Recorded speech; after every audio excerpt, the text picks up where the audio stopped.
What are some of the mistakes that first-time DSLR users make when they are buying semi-professional equipment or any sort of equipment to go along with their camera?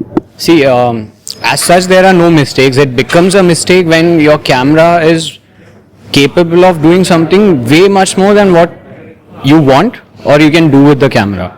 Okay, what I mean to say by that is, say if you're investing on if I'm getting into photography, I would look at a beginner camera or a mid-level camera, not more than that, because then comes the professional bodies, which are obviously expensive and they come packed with performance. But unless and until I don't know myself how to use it, it doesn't really make a point to buy an expensive camera. Okay, so that is one mistake, and the common notion that a DSLR gives you good picture itself is a mistake. DSLR gives you technically better quality pictures, but unless and until you learn how to frame it, your pictures will all end up looking the same.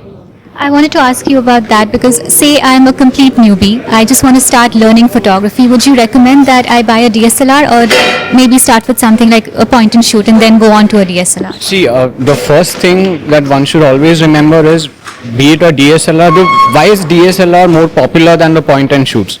Because of the kind of control that the camera offers you in the first place. Understand that no camera in the world is smarter than human beings. So it is then that you get a good picture when you take control of it, which can happen only with a DSLR. Do you think that online reviews or online forums, are they a great place to get information and advice on before you go and make a purchase on the camera? Definitely. I mean, the online boom of course, reviews and digital websites have made it a lot more easier for somebody who's new to camera. Nobody has to go to a store today to get a feel of the camera, or for that matter even to figure out how it looks. But the flip side of the coin is not all reviews are always authentic. At Real Reviews, because you mentioned that a lot of reviews you can't trust, right, because they're text, they're anonymous. At Real Reviews, our focus is on creating video reviews of users so that there's a greater authenticity there.